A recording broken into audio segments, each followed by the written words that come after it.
1097255, Area 31, Division F, District 79.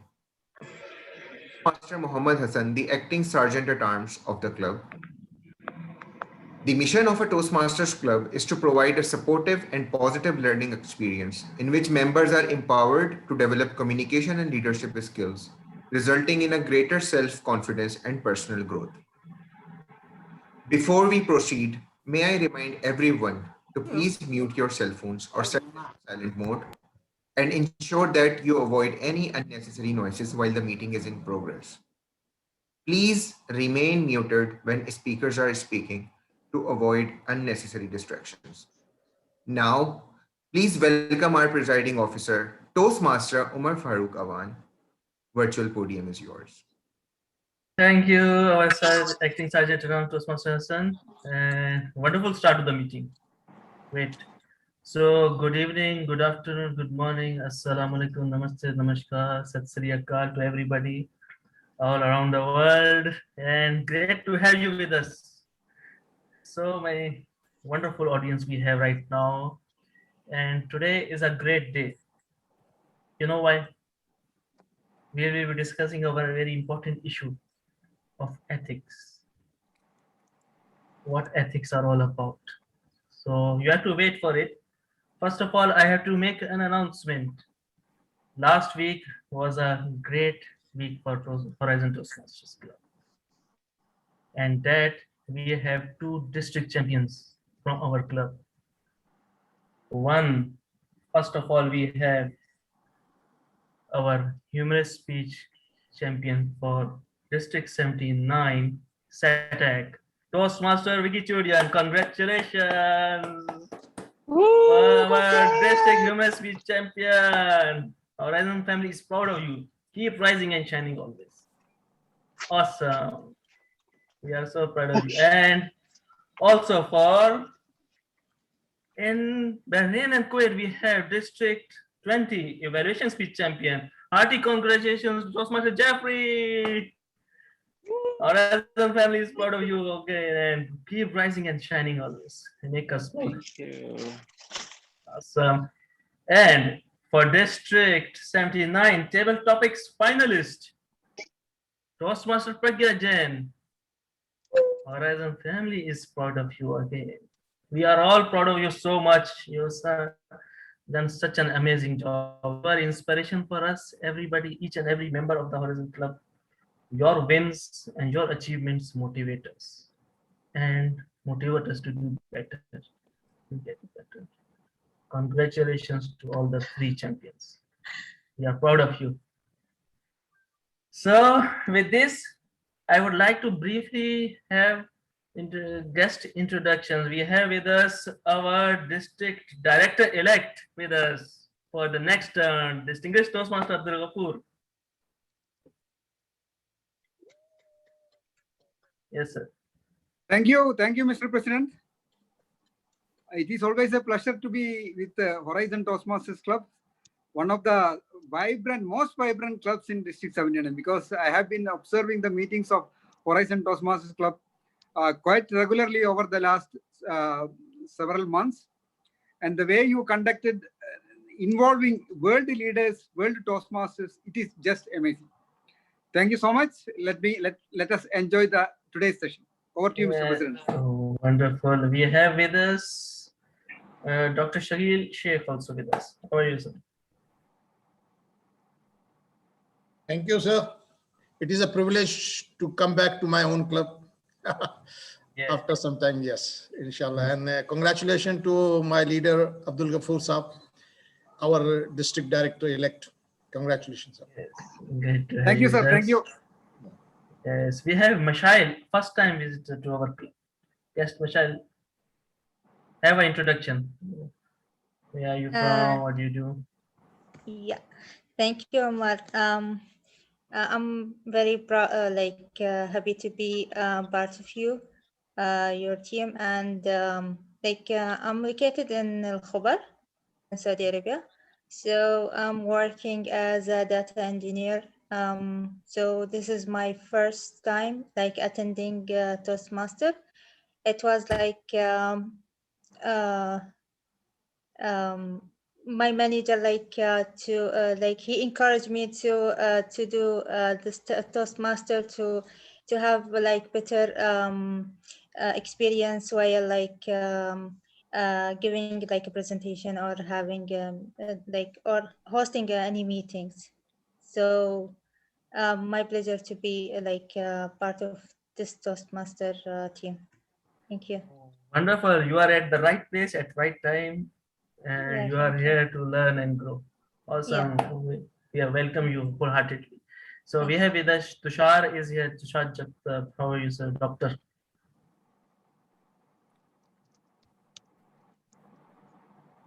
I'm fine. Thank you so much.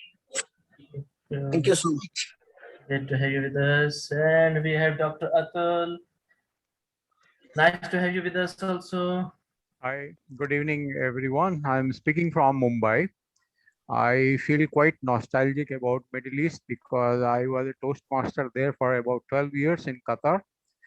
Though before moving to India, where I'm continuing as a Toastmaster in 3 clubs. So the virtual meeting has brought the world of Toastmasters together, a lot of things to learn.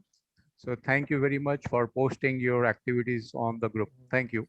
Bye. Wonderful, wonderful to have you. We have Jake with us. One of the panelists, Jake. Hello, all. I am thrilled to be back and I'm looking forward to being a panelist today. It is a beautiful and blessed day here in California state capital, Sacramento. Well, thank you for having me. Wonderful, wonderful. Yeah, Patricia, one of my friends from Ghana. Another Patricia. Hello, good evening, everyone. It is a delight to be here with you at Horizon Toastmasters, the home of the district champions. Yeah. I look forward to today's session. Congratulations once Thank again. you. And yeah, wonder. Thank you. We have Anandya. Anandya, how are you? Let's have your introduction, please. Thank you, Umar, for extending this invite. I think it's a great privilege for me to be part of this session today. I get to hear a lot of great things about this club and the vibrant members of this club.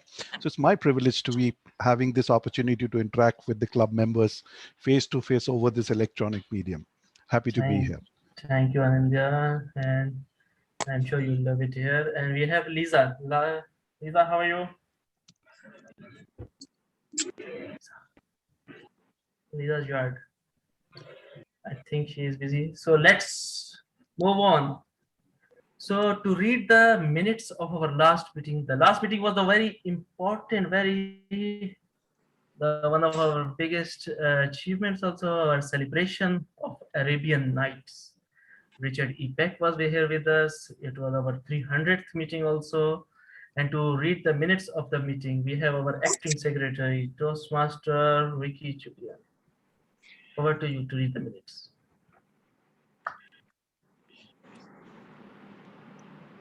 Thank you so much, Mr. President. Good evening, fellow Toastmasters and dear guests, and welcome to the 301st meeting of Horizon Toastmasters Club. Well, I am the acting secretary for tonight. I'm going to read the 300 minutes meeting of the Horizon Toastmasters Club. Club number 1097255, Area 31, Division F, District 79. Held on April 21st, 2021. The meeting started at exactly 7:15 in the evening. Sergeant at Arms Toastmaster Muhammad Hassan called the meeting to order. Presiding Officer Toastmaster Omar Farooq Awan welcomed the guests and conducted the business session of the meeting. The theme of the day was Arabian Nights, and the word of the day was Marhaba. Toastmaster of the day was Toastmaster Jeffrey Aquino. Table Topics Master was Toastmaster Eliza Juliana, and the General Evaluator was Distinguished Toastmaster Betty Ann Peck. The International President Distinguished Toastmaster Richard Peck has graced the meeting with his presence and presented a keynote speech entitled, Are You the Barrier to Your Own Success? There were over 100 in attendance. At the end of the meeting, Toastmaster Ricky Chwidian was the best prepared speaker. Toastmaster Chad was the best in table topic speaker, and Toastmaster Sangita was the best evaluator. Now back to you, Mr. President, Toastmaster Mark Kawa. Thank you, Toastmaster Ricky. Are there any deletion or addition or changes to be made to the minutes of the meeting? Any raise of hands? No. You're clapping. Okay. So minutes of the meeting are accepted as final. So let's move on. So Toastmaster today. Who is the Toastmaster today? He is our president-elect for the next term, rising star, and I have seen him grow through the ranks and becoming such a confident and amazing speaker. Wonderful thoughts and wonderfully eloquent person, one of my good friends. Our Toastmaster of the day is Toastmaster Muhammad Hassan. Over to you. Thank you very much, dear President, for such a humbling introduction. It is my privilege and honor to welcome you all to our first meeting after completing three centuries of Horizon Toastmasters Club. I'd like to extend a special welcome to our virtuous guests who have honored us with their presence today. Proceed further, dear President, do we have any changes to the agenda? We don't have any changes. Let's move on. We'll go as per planned. Perfect.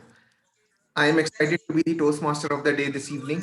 The presence of guests from all around the world has elated the atmosphere. As your Toastmaster of the day, I'll be piloting this meeting and guide you through the entire agenda. Our meeting is divided This is via link or what? parts: How you are? the business session and the educational session. Business session has just been concluded. The education session consists of three segments: the prepared speech, which we would like to call better speaking session, the table topics, which is better thinking session, and the evaluation, which is better listening session. I'll be joined by a team of amazing co-pilots who will help me conduct this meeting in an efficient manner. Tonight, we have a great panel discussion lined up with amazing leaders in their respective fields. Patience is a virtue. Just hold on for a while before we jump onto that bandwagon. As Toastmaster of the day, I would like to shed some light on the theme of the day, which is ethics is driven by our values. And what made me choose this theme? In addition to the relevance to today's meeting, I am really inspired by a quote from a great leader, Gandhi. I quote, "Your beliefs become your thoughts become your words become your actions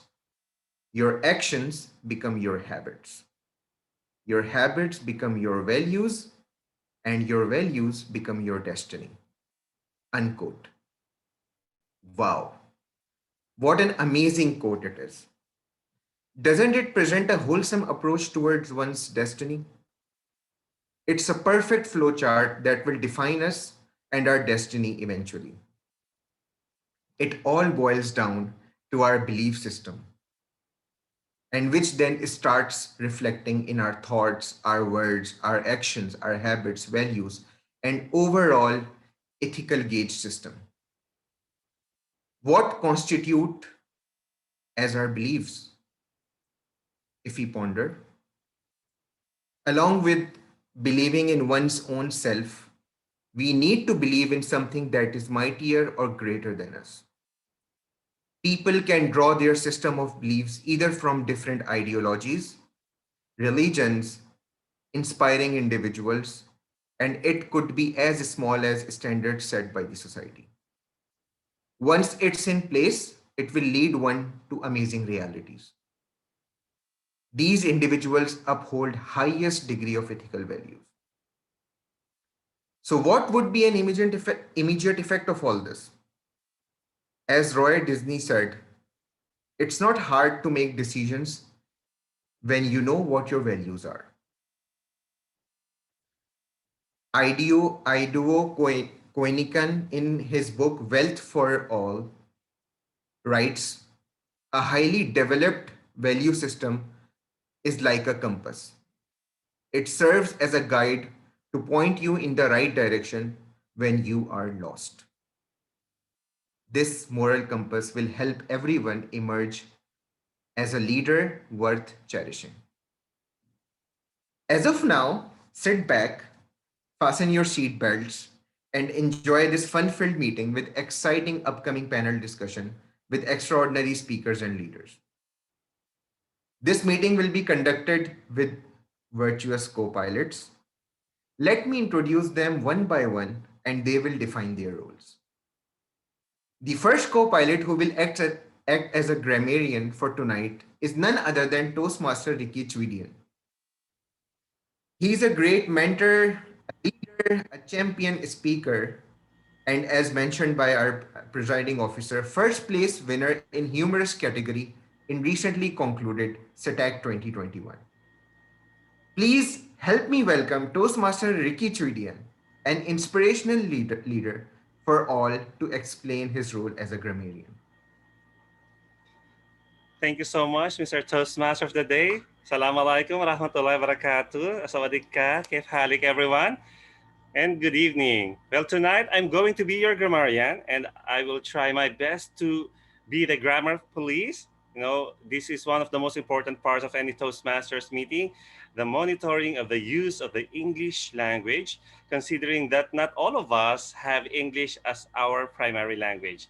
Now, as the grammarian, I will be trying to take note of the good and not so good usages of words, phrases, figures of speech, and also part of my responsibility as the grammarian is to present to you a new word, which is tonight I have chosen the word in relation to our theme, and that is virtuous. The word of the day is virtuous. Okay. The word virtuous is spelled as virtuous, and it is, sorry, it is an adjective which is pronounced as virtuous. It means having or exhibiting virtue, or it means also morally excellent. It was first used in the 13th century, and it came from the Latin word virtut or virtus, which means strength. Synonyms of the word virtuous are ethical, honest, honorable, moral, and righteous. The antonyms are wicked, bad, sinful, dishonest, unethical, and indecent. Examples of the word virtuous in a sentence are: first, the recent SATAC 2021 concluded with a virtuous result of winners. Another example is, the judges in the contest were virtuous and practiced objectivity in deciding who the winners will be. I will be presenting my report towards the end of the meeting when called upon by the general evaluator. Meanwhile, I encourage everyone to make use of the word virtuous in all your speeches. Now back to you, Mr. Toastmaster of the Day. That was such a virtuous presentation of your role, Toastmaster Ricky. Moving on to our next co-pilot for today's meeting, which is Journal Evaluator. She's here silently observing our every word, our every move. She is the eyes and ears of tonight's proceedings. Fellow Toastmasters and friends, let us all give it up for our Journal Evaluator, a princess at heart, a travel enthusiast who is still trying to find her gem.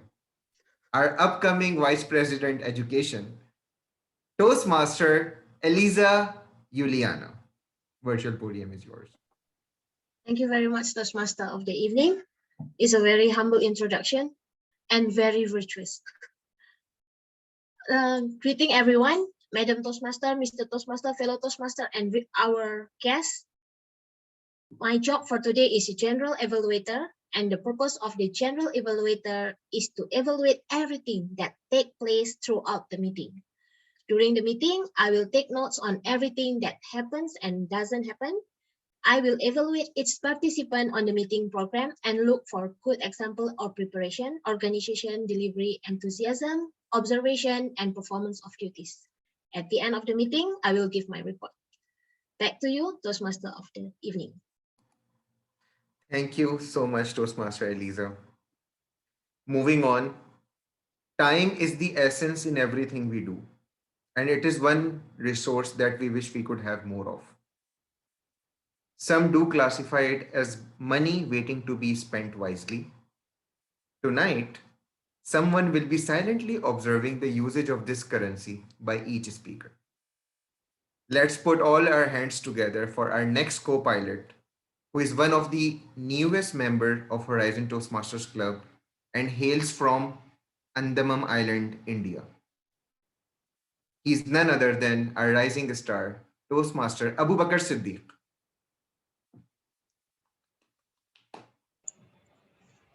Thank you, Toastmaster of the day, Mohammed Hassan. As a timer, I will be noting,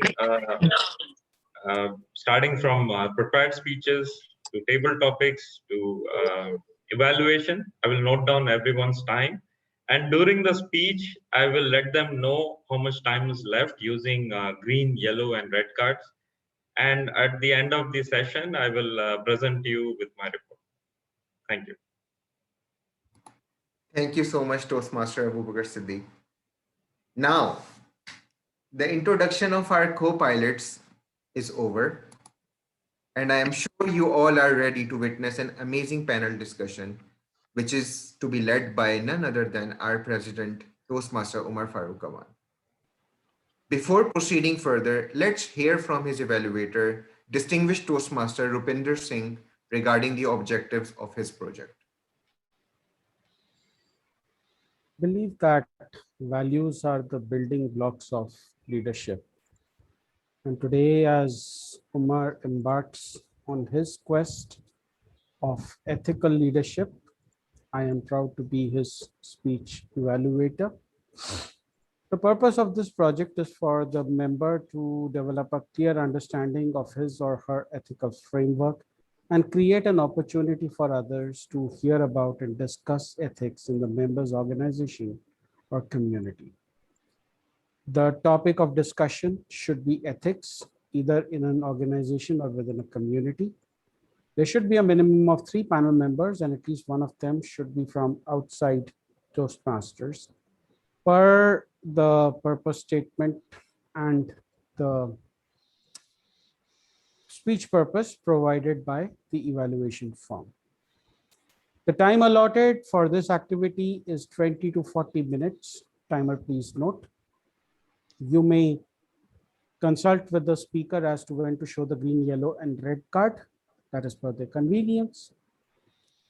I wish all the best to Umar, and I hand it back to the Toastmaster of the day. Thank you, DTM Rupinder Singh. Toastmaster Umar Farooq will be conducting a panel discussion under Pathway Motivational Strategies Level 5 Elective Project Ethical Leadership.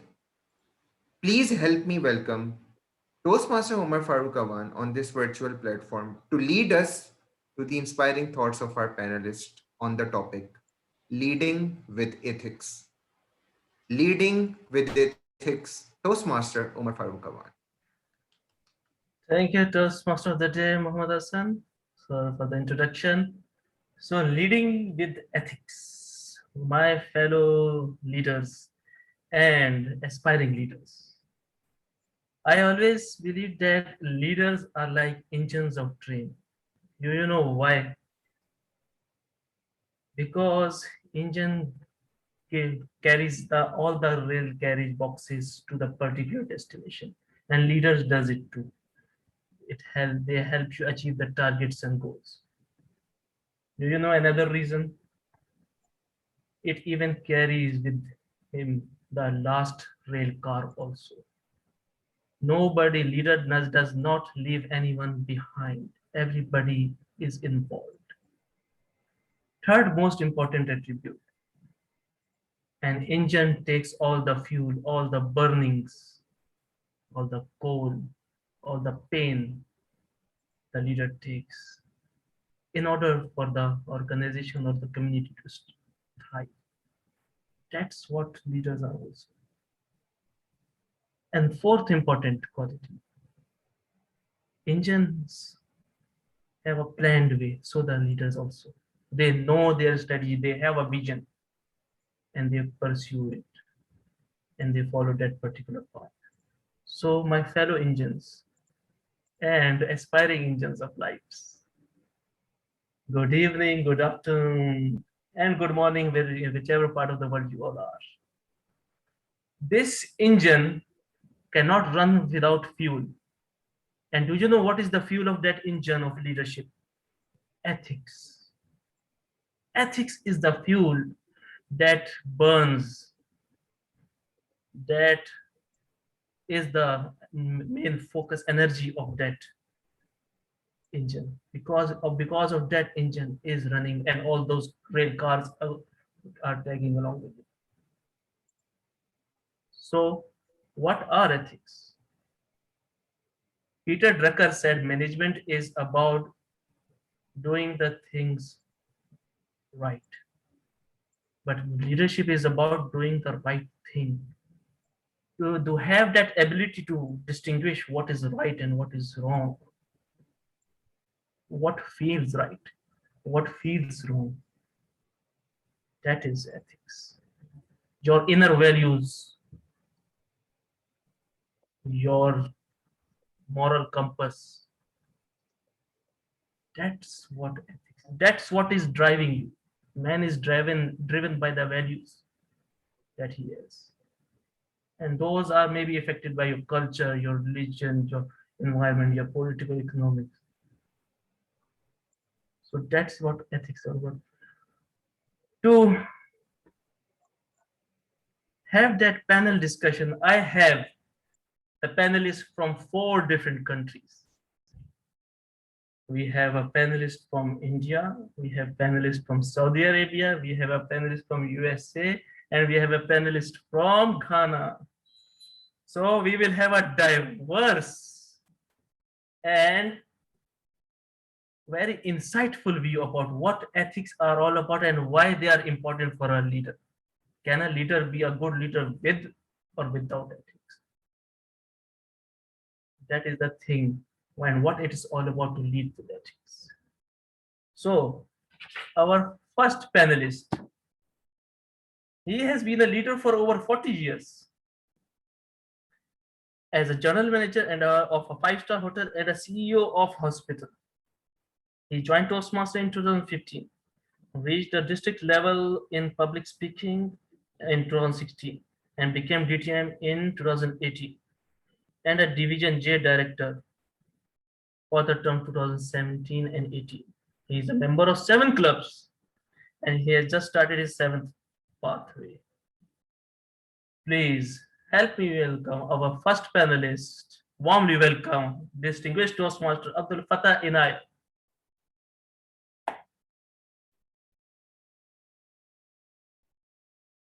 Yes, great to have you with us, sir. And now the second panelist, one of my dear friends. She is a lifelong student of human behavior and leadership communication. Especially, she is the owner of Divinitatis Consulting. I'm sorry, I mispronounced it. Divinitatis Consulting, a global leadership development firm, a highly sought after speaker with over 25 years of dynamic presentation experience worldwide.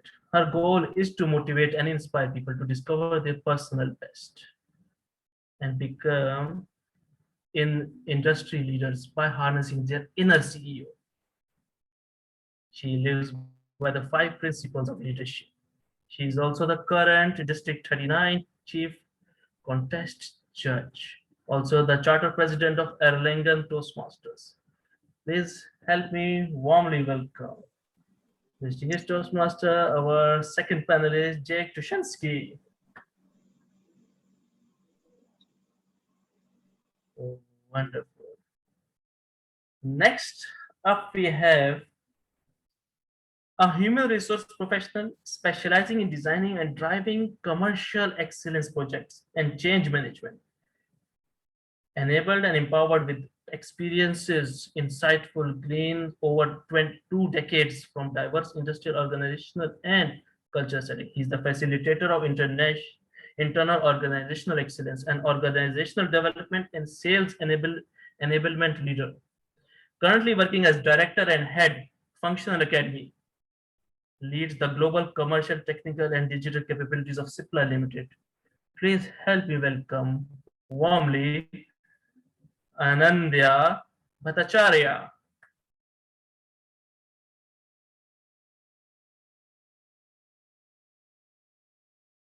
And last but not the least, Patricia, she is the sponsor of Paris's Horizon Toastmaster Club, a two-time distinguished Toastmaster in both Legacy and Pathways program. She has served as a district pathway ambassador and two-time area director, earning the district's area director award of the year 2016-17 mandates, and became the first female director of Ghana Toastmasters Division G in 2018-19, leading them to a president distinguished division. She is the communication and leadership coach and a two-time self-published author of books on leadership and communication. Apart from all that, she is also an administrator and HR professional, married and blessed with two daughters. Please help me warmly welcome our fourth panelist, distinguished Toastmaster Patricia Mensah Larkai. Awesome, great to have you all the panelists with us. And our panel discussion theme is leading with ethics. So let's get on with it. We'll be discussing on what ethics are about in perspective of leadership. So first, we have DTM Fatah. Can you unmute yourself? I'm unmuted. DTM Fatah, for a culture to be ethical in an organization, and if you are wanted to create an ethical culture in an organization, what are the three most important things that will come to your mind and why? Okay, thank you for that particular question. You know, if I think of the thousands of books that have been written about ethical leadership, the ink used on writing these books can fill the Indian Ocean. Now, in very short, I would like to quote Mike Carr, the 220,000 champion who came to district to Satak. And this is what he said. He said, take your eyes from the goal and focus on the small steps. With compounded efforts and consistency, great results will be achieved. And that is how you can create an ethical culture. Now, what are the three main components of culture? Just think of a ship. If you are in a ship and you are in the ocean, if you don't have a map and a compass, you get lost. So one of the most important things is to have a code of conduct, which usually in an organization comes into, what do you call this? Policies, missions, values, whatever, so that everybody knows how to behave. You don't want to leave the leader to sort of on how he gets up in the morning and how he feels, because this is a very important matter. The second thing is communication. That's what we learn in Toastmasters. Transparent communication. Communication with which engages the others.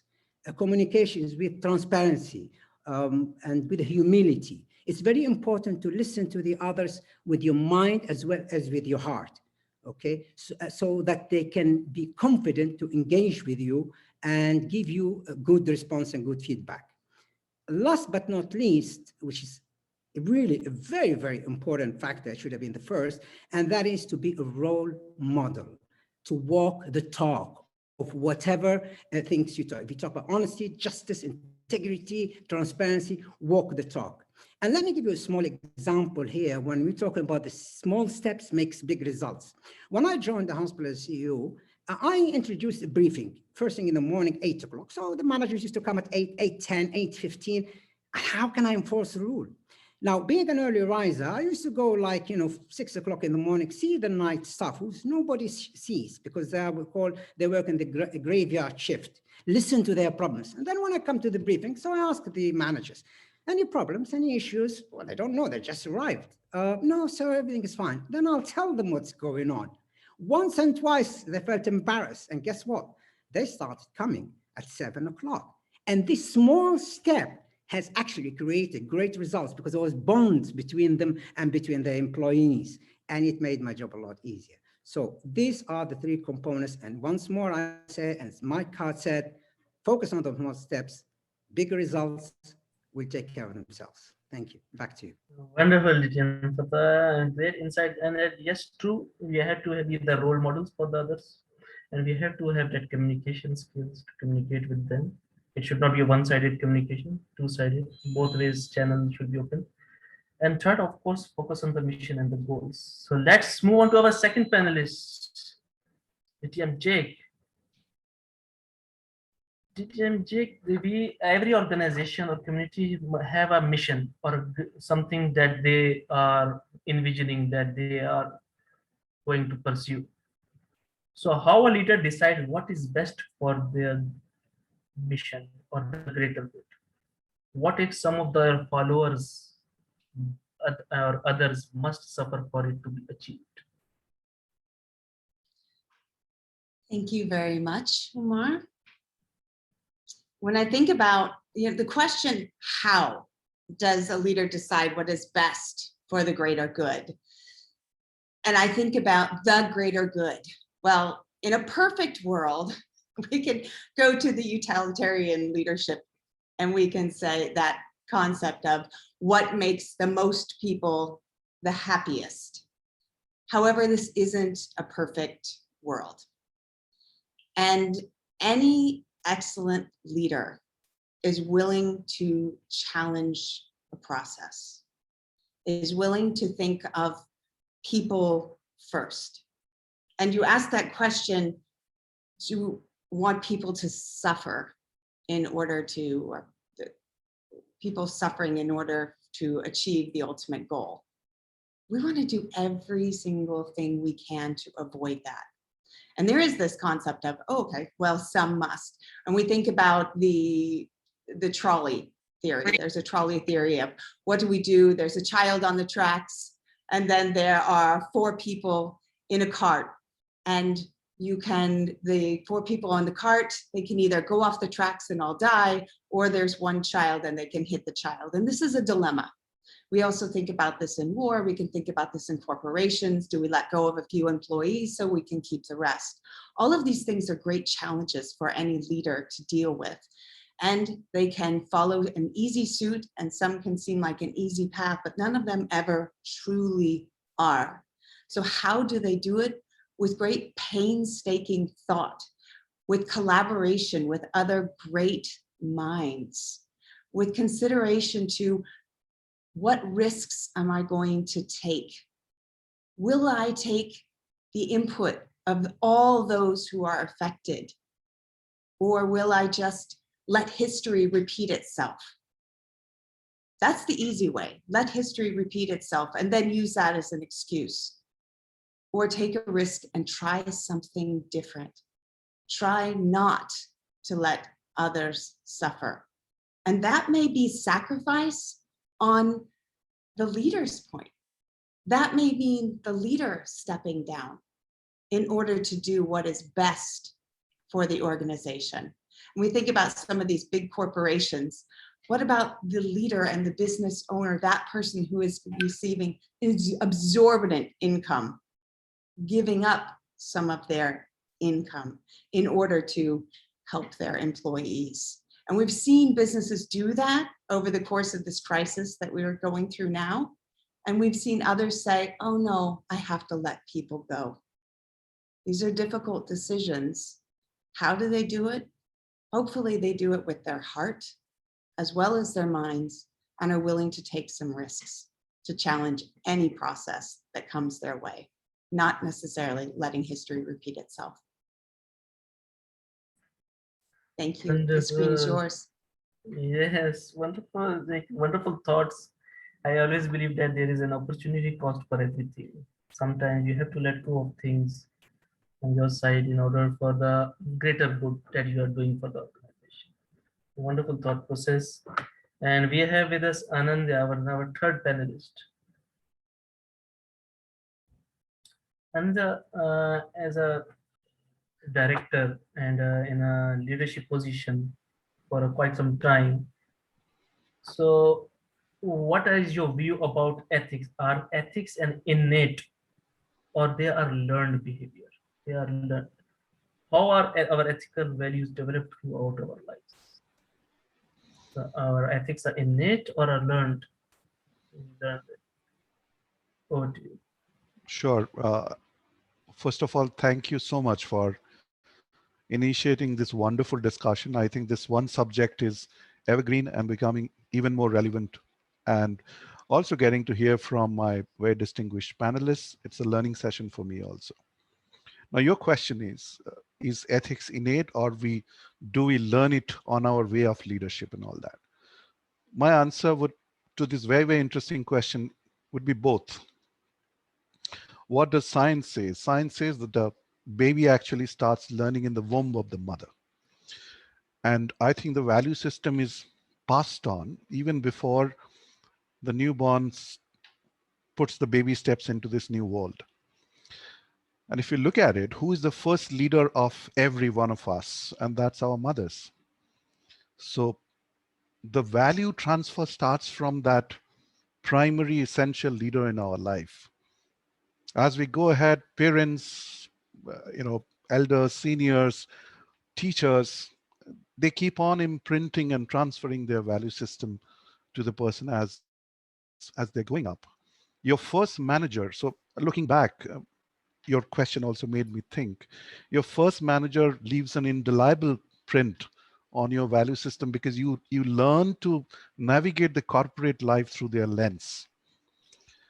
But there is also an organization culture. I think Toastmaster Fateh was also referring to that. And if the personal values of a person are very, very congruent with the organizational values, so there becomes a wonderful magic where the employee really feels to contribute their very best every day. And if you look at it, and I mean, we get to hear the millennials and all that. Now it's Gen Z. So it's more and more research. What they're saying is it's not the compensation what they're most attractive to them.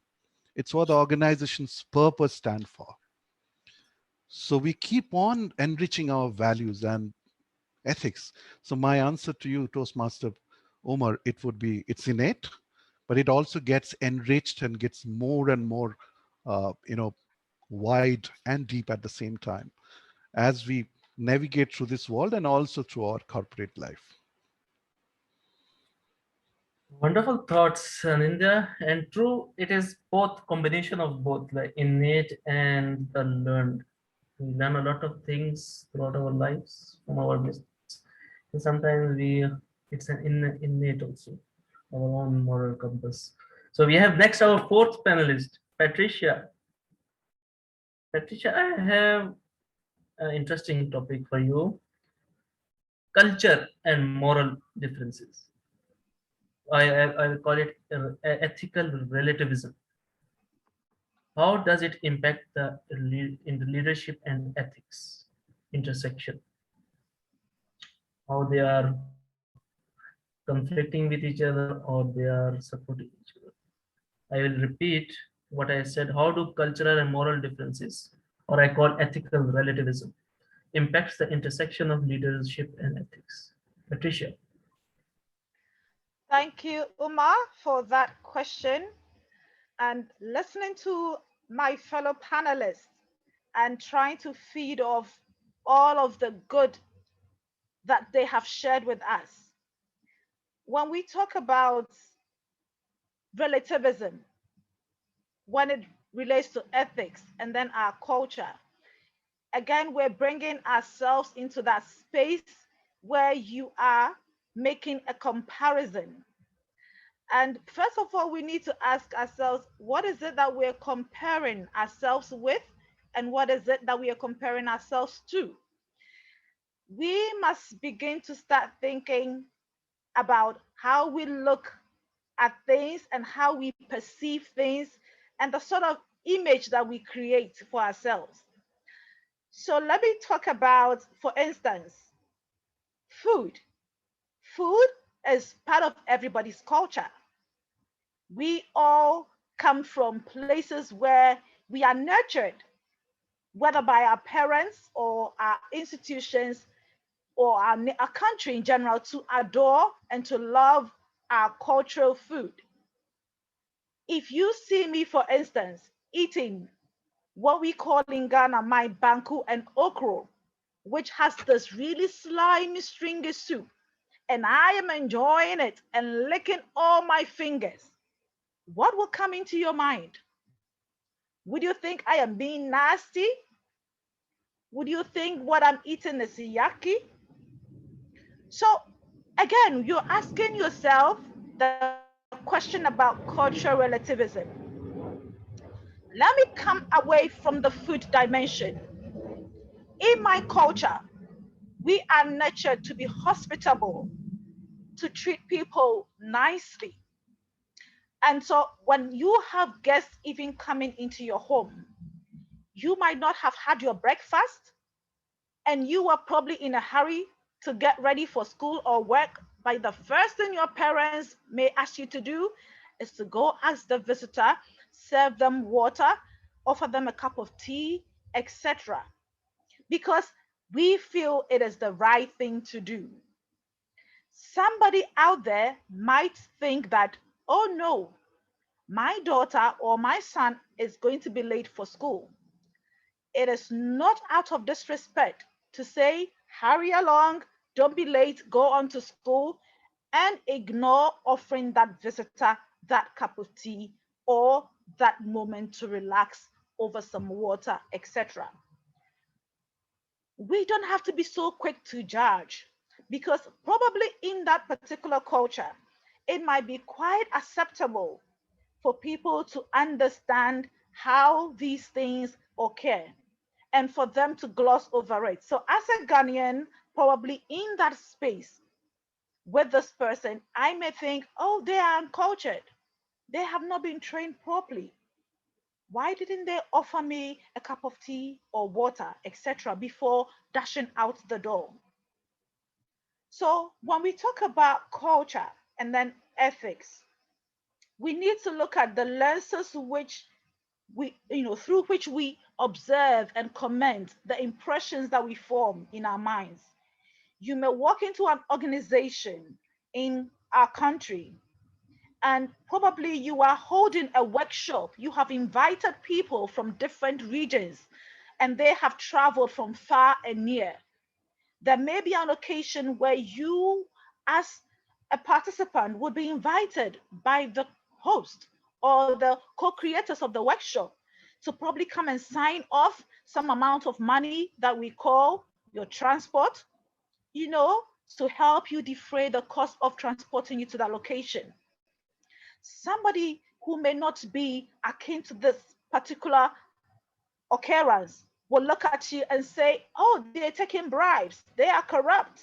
Oh, why are they giving off all of this money?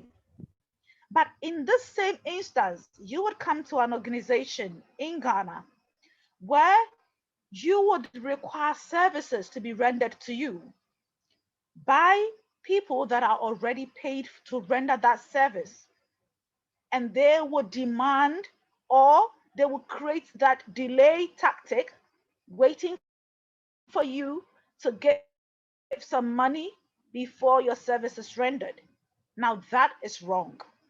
But giving those participants their transportation for honoring that invitation and attending that conference out of region, in most instances, is seen as part of our culture, our organizational culture, because they are giving up their time to come and share and co-create something that you would use probably in your next report to give you that good image out there, to give you that data in your statistics. So this is where I put in cultural and moral differences when it comes to ethics and how leaders lead. Back to you, Toastmaster Umar. Wonderful thought process, Patricia, and great. I actually agree that we have to be non-judgmental. We should not judge, accept them the way they are. Now we should have empathy, or how we look with the way we look at things. Very true. So we have Dita Fatah with us. Dita Fatah, you have been a leader for over 40 years, and you have seen a lot of fights and disagreements. What about you as an experienced leader? How you should be navigating the moral disagreements, tensions, and conflicts in an organization based on your experience? All right. Just want you to imagine the following situation. You got two neighbors who live across the street from each other. One neighbor, he is actually fighting an issue, cockroaches, ants in his house every single day. While the other neighbor, he has absolutely no issues. And you know what?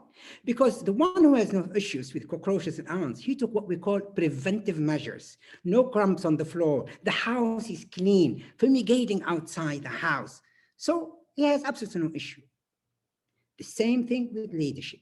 If you do take preventive measures in advance, then you will have less conflicts on your hand.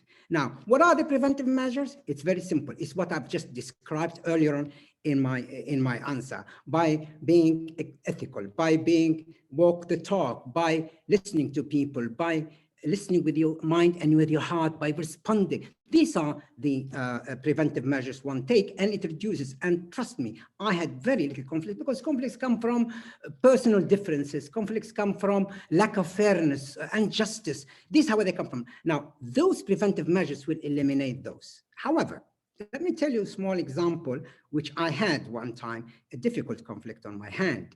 I had a finance manager who's been there for like 15 years, really good finance manager. And then suddenly changed his behavior. He created an anonymity. He became aggressive with department heads. I tried to find out what it is. And suddenly there were cliques who were supporting him and others. So one day I decided to take him out for dinner.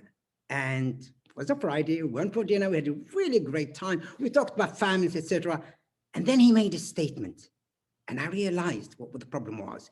He said to me, look, we have a good system. We are keeping our books. Now you're talking about introducing an electronic system, you know, and it's important we have the records on paper and what have you.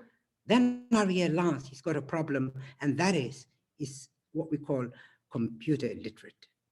So I immediately took the right steps and engaged him into training, aggressive training. And I really invested a lot in him. And guess what?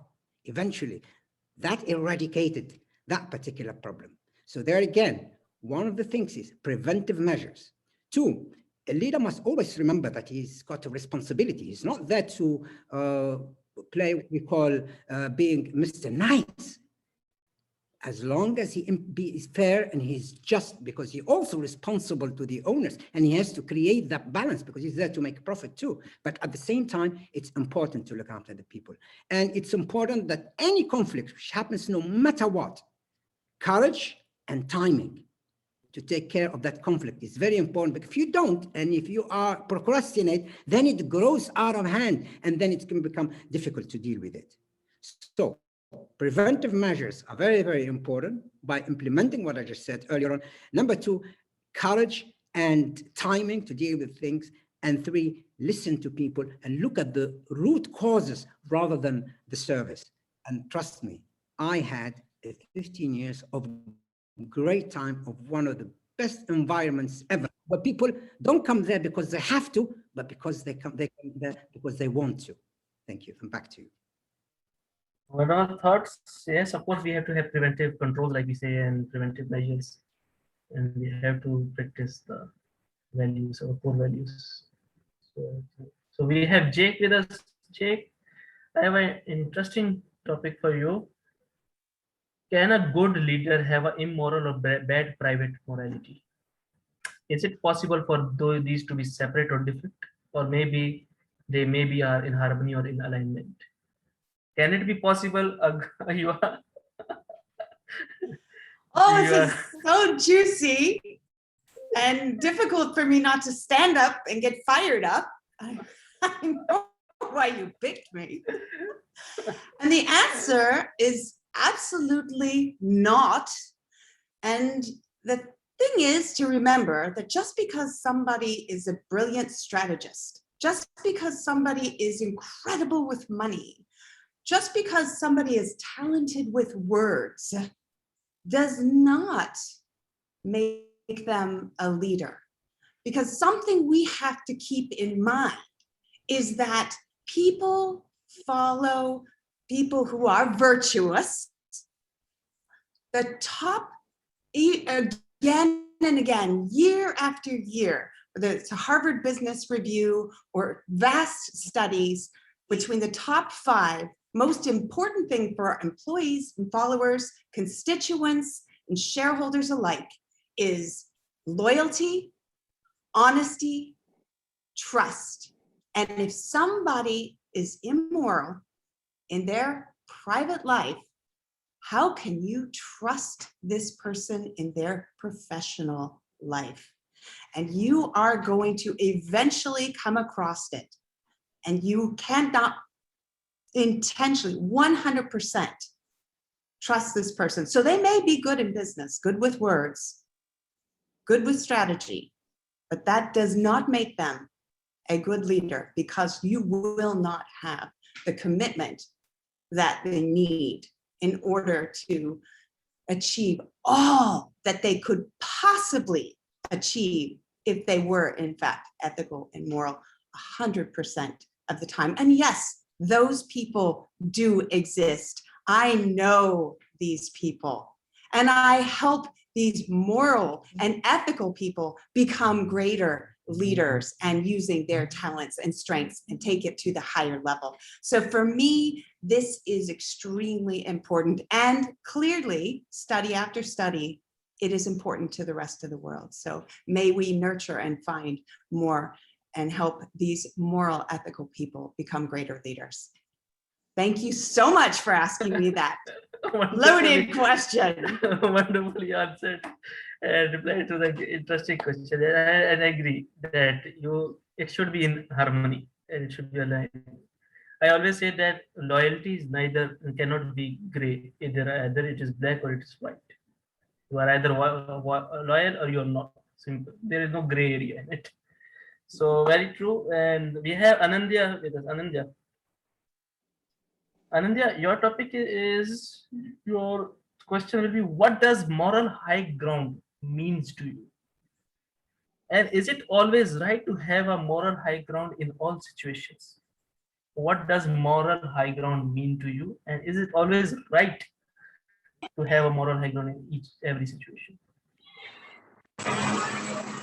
So thank you, Umar, for this question. And I think this question has been a similar question has been answered by Toastmaster Jake in no uncertain terms in the previous question. But let me add my perspective to this. And to do that, so I work in the pharmaceutical industry. And let me quote one leader from not my company, but I had been associated with this company, George Merck, the doyen of the US pharmaceutical industry. And let me quote George Merck, because that's always been a very, very compelling vision for an organization. And George Merck said, and I quote, "We try to remember that medicines are for the people. We try to remember that medicines are for the patients. They're not for the profits. And as long as we have remembered, the profits have never failed to come in. The better we have remembered that medicines are for patients, the bigger has been the profits." Now, this is a very important point I'm trying to make. And if I talk about leadership, and I call it the Tao of leadership, because Taoism is a very old philosophy, but I think what probably Lao Tzu had said 2,500 years back are even more relevant today. So the Tao of leadership, and let me give a simple metaphor to explain this. Let's compare the leadership to a bicycle. Okay, so all of us know what's the bicycle. I'm sure you have ridden a bicycle. So if you look at the bicycle, the pedal and the back wheel of the bicycle correlates to the energy of the leader. And when I say energy, it's all about communication. It's about leading people, inspiring people, and all that. And obviously, it's all talks about the leadership resilience, because you have to hold on your energy for a long time, not only for yourself, but also for the teams you lead. Now, that's the energy piece. If you look at the front wheel, that's the vision or the direction which the leader sets for the organization or for the team, for that matter. It doesn't have to be an organization leader. It can be any leader for that matter. But we should never forget the handlebar of the bicycle, because that decides in which direction the bicycle is going. Whether it's going to go inside a ditch or it's going to run seamlessly for a long, long time over the roads. So I work with an organization which is CIPLA, which we call our mission caring for life, but it's not important what we call caring for life.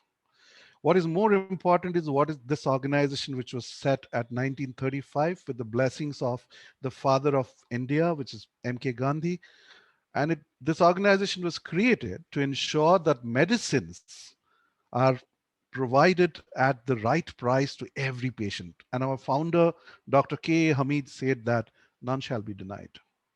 From then, 1935, this organization has also helped save millions of lives in sub-Saharan Africa by offering medicines for the debilitating condition of HIV/AIDS at a less than $1 per day therapy cost, when the prevalent therapy cost was more than 10 times or 15 times. And come to COVID today, the organization is also at the forefront of trying to bring the medicines to the people at the best cost. Now, the question is it always for a moral high ground? A resounding yes, because you cannot have a dissonance between what you are portraying today and tomorrow. And once again, I loop it back to the point which Toastmaster Jake had said. Leadership is a 24/7 job. You're being watched by your people. And in today's world, you're being watched in every emoji you are sharing or not sharing in the WhatsApp group of your people also. So if you're not consistent with your moral values and grounds, be it a person, be it a leader, be it an organization, it's not going to work out in the long term. Over to you, Toastmaster Omar. Wonderful, Anindya, and great thoughts. So yes, of course, we should have a moral high ground, and we should do best with it. So now, I would like encourage all the panelists to keep it brief, maybe 1.5 minutes, so we quickly go through all the questions. So Patricia, so your topic is gray areas are the testing grounds of our values. Gray areas are not usually right versus wrong scenarios, but right versus right scenarios. So how should a leader be trained to deal with this situation? Thank you very much, Umar, for that question. And it brings me back to a period in my professional life. I used to work at an embassy, and I remember at the time my little daughter was just about 18 months old, and I was still breastfeeding. And so there are occasions where I would leave office to have my lunch break, and then sometimes my 1 hour is almost going over, and I call my boss and he will say, "Oh, Patricia, take your time. I know you have to go and feed the baby, etc." And then you get back to work and continue with your work. Now, there were even occasions where he would say, "Take the office vehicle to lunch," and then it helps me to get back on time. Now, why was he doing that? These are the instances that I refer to as the gray areas. Is it something that other staff members would look on and say, this is favoritism? Is it something that others will look on and question? There were a few who would raise their eyebrow. But once again, you're looking at somebody who knew that once Patricia got to her desk, whatever it is that she needs to finish up for the day and even beyond, she was going to put in the effort and she was going to get the job done. How many of us, let me put a test, and I want to see in the chat room, how many of us, while she had office as Toastmasters, you are working, and then you will pick your phone and check on your Toastmasters platform for a message or two, quickly get on the phone and work at something and send it back in response to what was being required, whether it was from your club officer or from another team collaborator elsewhere. In ethics, as we talk about the moral high ground, you would again be thinking these are the areas where you find those gray spots. You are at work, and you would obviously be required by your employer to dedicate all your time to work. But you and I know that we may have that moral high ground, but there are times when during working hours, you find yourself picking the phone, checking on your nanny. Is your child doing okay? Picking your phone, checking with school. Is your kid doing okay in school?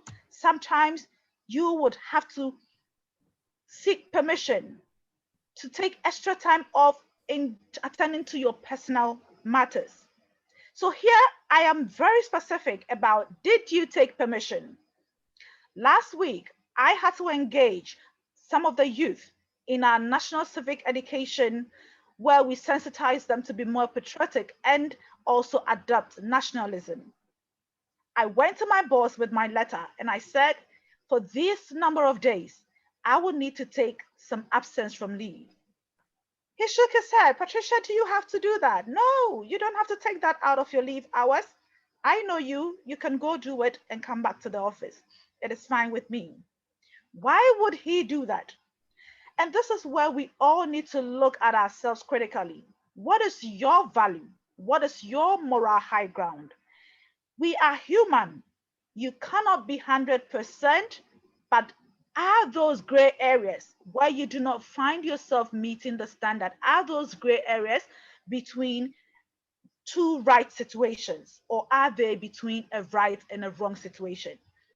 What I always tell myself is, whatever you are doing at that present time, if you were to have the paparazzi watching you, if you were to be on television, as some of the ethical pillars would ask you, would you be applauded? Would you be celebrated for whatever you will find yourself doing at that time? And that is why I will not shy away to post that activity on Facebook, to post it on my WhatsApp status, so that my husband or my parent, my mom will say, you are like an open book. It's like all your life is lived through wherever people can simply engage and see, because I don't think it is something you have to hide. Does it mean I'm perfect? Of course not. I'm not perfect. I don't always get it right. But do I always strive for that excellence? Do I always strive to be on that pedestal that will let me get towards my more authentic leadership self? I do. And so it is about identifying those gray areas and asking yourself that test question. Whatever you are doing, is it congruent, as he mentioned, with your values, or you find yourself in an incongruency? If you find yourself in that state of dissonance and your conscience is judging you negatively, you need to pay attention to that. So whatever you're not able to take time off, whatever you can't, as it were, not justify the wrong, but justify the right, and make sure you're able to compensate for whatever losses. And in this space, in your professional work, whatever time you take away to do personal stuff, ensure that you put in that extra work without requesting for extra pay for overtime. Back to you, Toastmaster Umar. Thank you, Patricia. Wonderful thoughts. DTM Fatah, your topic, your question is, during your 40 years as leader, have you ever acted as unethically? Excuse me? Am I hearing right? Yes, you have. Are you insinuating after what I've just explained, being an ethical leader? Who do you think I am? Mr. Perfect? Of course I have. Of course I have in my life. Let me tell you, I broke the ethic twice in two different areas. Lying, and playing politics. All right, and I'm going to admit it in front of the panels today. Lying, being a husband, I'm also a leader of the family. I lie to my wife about my salary. You know why? Because we have two different mindsets. My wife wants to catch the money. She wants, when I say, look, we want to help somebody. No, why should we help everybody?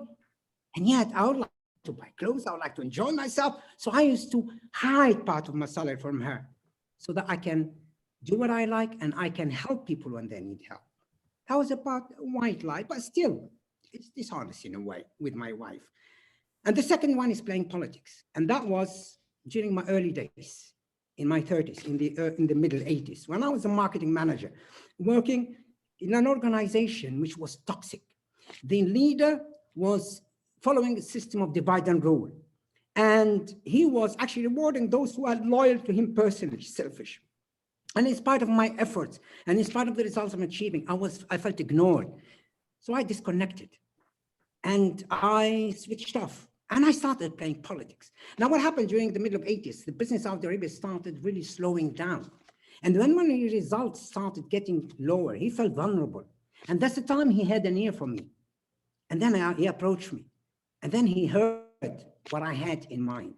Now, although it would pain me at that time to do what I did, but let me tell you, I'm happy that I did because I learned a lesson from it.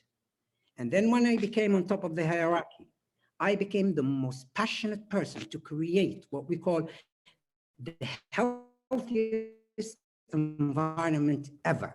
Creates diversion, how much politics actually wastes energy, and more than anything else, how much politics actually and unfairness can make somebody feel the pain, because I have felt the pain. So what I have established is a healthy work environment. As I said, where actually every problem is our problem. We sit down, we talk about it, and we focus 10% on analyzing it, 90% on the solution, and we move on. Listen to everybody with your heart, with your mind, and celebrate every single day. Any small thing, we do celebrate it. Yes, I did break it when I was learning, but I've learned a lot from it and it served me well. And by the way, I don't lie to my wife now. She knows the truth, and maybe I became a better person now, financial wise. Thank you very much indeed. Thank you. Yes, of course, we are not perfect. We can make mistakes. Last question I'll take from Jake, and then we'll close it off. We are running out of time actually. So let's say, Jake, is it permissible to use followers merely as a means to another end, or must they always be viewed as an end in themselves? Jake. Always viewed as an end in themselves. In short, let me reiterate, let's reframe what we just said. And that is really, there are people in business and in life who will treat people like people, or people who will get people to do something to get what they want. Now, put in those terms, which one is a leader going to, how are they going to act? They're going to take people into consideration at all times. And they're going to work with people to do what is best for the people. And sometimes it means being honest to them. And honesty sometimes doesn't feel so good, but it's because you care. And an excellent leader will then empower other people to use their gifts towards the greater good. They will look for all ways to get them to take some of their own risks to help the greater good. And it isn't something where it's about you. It's not about me. And that's how we get ahead. We get together as a team. And when somebody is only thinking about themselves in the end, they're not going to get as far as they would when they're thinking about the collective and empowering the collective. And in that, I respect your time. And thank you so much for letting me just get to the point on this one. Thank you, Jake. Wonderful. And of course, our main objective should be for the building the human resources and taking care of the employees. So they are the ones that are doing the bulk of the work and everything. So, and with the shortage of time, I would like to conclude this panel discussion. And it was lovely and amazing insights you shared about leadership, all four of you, your words of wisdom, your shared experiences, DTM Patricia, DTM Jake, DTM Fatah, and Anandya. Wonderful insights shared. And I truly believe transparency and being role model is very important. Leading by example. Your ethics come from your inner values, and that are the ones that drive you to success and to become great in the eyes of others. With this, I would like to conclude my ethical leadership discussion. Thanks a lot for your time and your patience and wonderful insights here. Thank you. Over to you, Toastmaster of the day. Thank you, Toastmaster Omar Farooq, for conducting a wonderful panel discussion with very insightful questions. And I really loved that part when you compared leadership with an engine and ethics as a fuel. It was really awesome. And I sincerely thank all the panelists, DTM Abdul Fattah, for giving us 3 giveaways of having a code of conduct, having better communication, and walking the talk, and DTM Jake for giving us her thoughts about challenging the process and putting people first, having collaboration within the teams, and Mr. Anandya Bhattacharya for giving us the balanced view of having an innate ethical values and the enrichment over the period of time, and DTM Patricia for her thoughts on relativity of ethical values. A wonderful panel discussion all in all. Now, ladies and gentlemen, it's time to move forward. But before moving forward, let's have the timers report.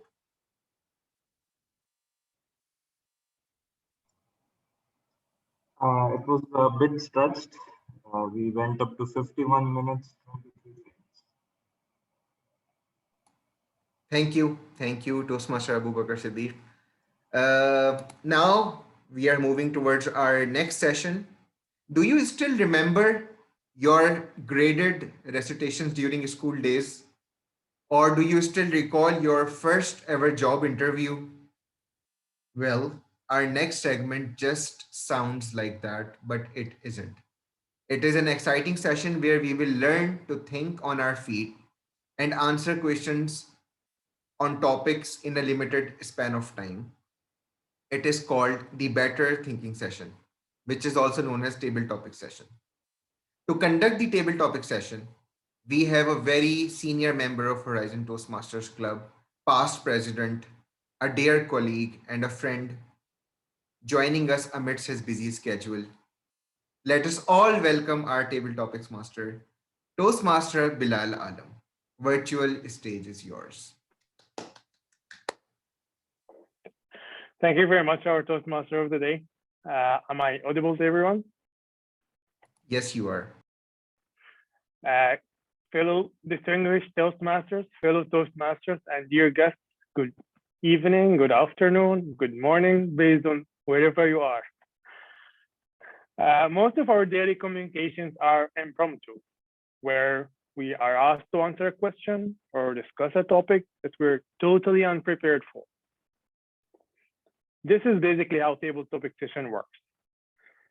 Every speaker will be asked a question and he has to think on his feet and improvise, basically to train you for the real world communication. I'll call names to the virtual stage, ask a question. Each speaker will present his thoughts in 1 to 2 minutes. The timer will show the green card at 1 minute, and you'll show the yellow card at 1 minute and 30 seconds, and it will show the red card at 2 minutes, and the speaker will have 30 seconds to conclude. Today, basically, since the theme is about ethics, I will show the speaker a quote and ask a question related to this quote. So before I call the first speaker, let me show our first quote.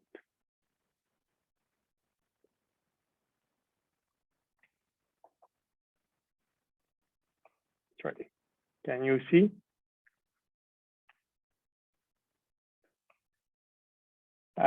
Let me call our first speaker, Toastmaster Umair. Toastmaster Umair. Yes, brother. I can hear you. How are you? In law, a man is guilty when he violates the rights of others. In ethics, he is guilty if he only thinks of doing so. Do you really think that only the thought, just thinking of violating someone's rights is unethical? Do you think that only the thought of violating someone's rights is unethical? So basically, coming back to the initial thought that we had during the session, that doing the right things or doing things right, I'll go back to the same thing, because doing the right things is basically effectiveness, and doing the right things, doing things right is basically efficiency. So basically, ethics exemplify our culture and articulate the purpose and the moral values within our culture. And we have seen this in companies with big leaders, which big leaders did like Jobs, Welsh, what he did in GE. So all these companies had great cultural values, great moral values, and this is what they fostered the knowledge and the trustworthiness within the people, within the organization. Now, people are, to be honest, what I see are begging to be led in this point in time, and it's more about being ethical, and this ethics is essential for creating a credible culture in the end. So missing ethical values, I believe, would create lawlessness, and will lead to no moral values. I believe we should try to breed leaders, and the generation that is to come should be having more leaders rather than followers. Yes, you have to be a good follower to be a leader, that is important, but we should try to develop more leaders within our space. So I believe people should train kids, and following ethics is necessary, and it's essential to create a great culture. Back to you.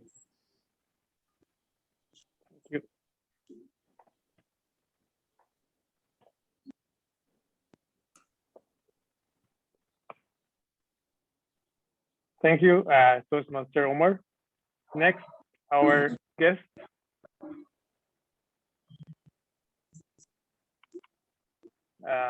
Akil. Akil, are you there? Yeah, I'm there. Is it audible? Yes. Akil, sorry. Relativity applies to physics, not ethics, said Albert Einstein, the man who invented relativity. So basically, my question is, do you really think that ethics is not relative, it's an absolute? If yes, how does Akil define ethics? Sorry? Nothing, just continue. Sorry? Yeah, can I start? Yes, please. Yeah, thank you so much, Table Topic Master. Such a nice quote. Relativity is not only in physics, even in our lives. As physics says, each and every action has its own opposite and equal reaction, another reaction. The same way, ethics are also very important in our life. Not only in our life, even in the leadership style. Even if our organization, if all the employees follow ethics, then only our organization grows along with the personal growth. So ethics are very important in my perspective. Even in physics, if you take for taking an action, there will be an equal and opposite reaction, as said. In the same way, in an organization or in our personal growth, ethics also plays a key role an important role in the success of organization. We can see many, for example, we can take out our Toastmasters organization. We follow the ethics, we maintain ethics, all the members promise to follow the ethics. Most of the members of us try to follow the ethics. That's the reason Toastmasters has become one of the world's largest non-profit organization, with bringing out many leaders and making out many leaders. Not only making many leaders, but also bringing out many leaders, more followers. Every follower is a leader, and every leader will be also following someone to become an even better leader. So I think ethics are very important in our life, in every stage, because they are the root cause how we become.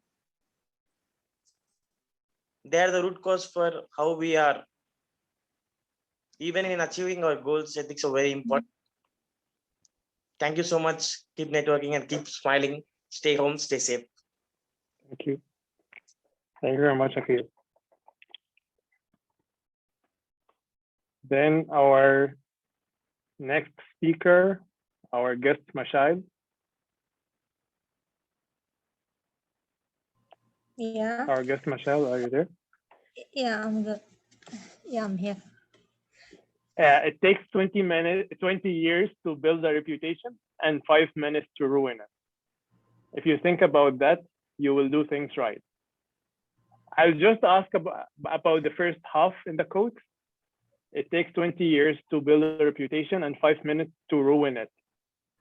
Do you think that it is ethical to forget someone's 20 years of good deeds just for a 5-minute mistake? Yeah. This is a good quote, and sometimes it happens when people get angry on another people, or for example they fight with them, so they are forget everything they do positive, and just because of action happen or misunderstanding, or like um, um, something that they are not agree with, so they are forget everything they do a positive, and they are just focusing on the thing that happened between them. So this is not ethically correct. People should always think about everything they have done, not only focusing on negative thing. They think also about all the positive thing they did. Even at work, sometimes we did mistakes. So our managers or our leaders shouldn't focus on these mistakes. They should see all of the things we have done so far, and they can forgive us for these mistakes, because we are human and we are doing mistakes, definitely. So mostly I agree, we don't need to focus on a particular thing and one mistake and forget all the positive thing we have done so far.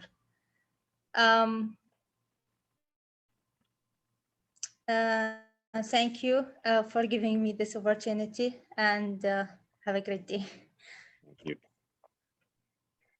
Thank you very much, Mashal. Next, Tushar.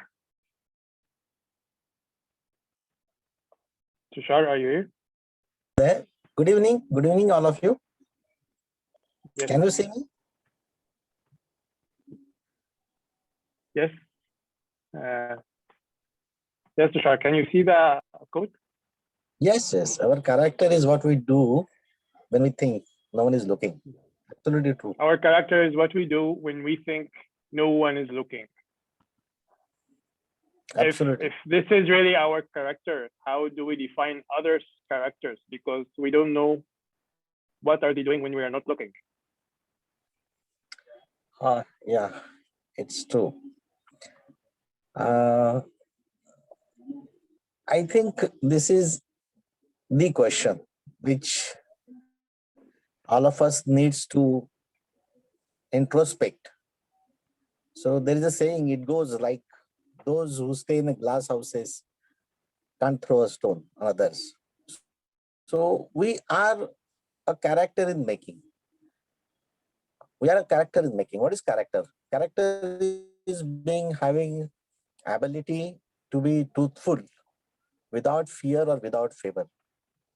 Ability to defend others' integrity, others' rights. Character is basically your ability to contribute to yourself and to the people all around. And there are 5 precepts which I basically believe all the time, is that we should not be believing in any kind of a violence. Neither we should think about that. We should not be believing in any kind of things which do not belong to you. That is, you don't steal. You don't entertain a thought of stealing something which does not belongs to you, or you should not take something which does not belong to you. Neither, as I said, neither you should kill or have a thought of killing someone or indulging into violence. You should not have a thoughts of getting intoxicated with certain intoxicants, which would definitely lead to unethical behavior. So in my opinion, how do we judge others is by sticking to your own constitution. And that is, to me, is all human beings are born free and equals in the rights and dignity, which is the first charter of human rights, Universal Declaration of Human Rights. And I really believe in that. I feel that we all have to continuously keep introspecting ourselves and keep improving on our, on our dealing with the rest of the society. And I take this opportunity to thank Toastmaster. I take opportunity to thank Sangeeta Bhattacharya for giving me this opportunity to share with you, to learn from you, and to enrich. It has definitely enriched me and my knowledge. Thank you so much. Thank you, Dr. Tushar. Our last speaker is DTM Rami Jawad.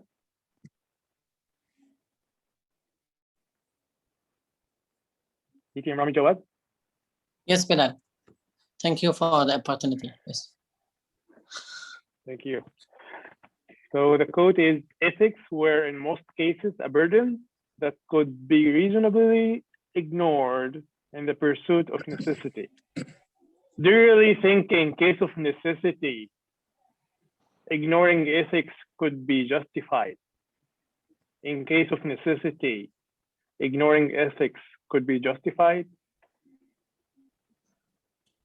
This is a very important question. When we speak about ethics, we are not speaking about something necessary.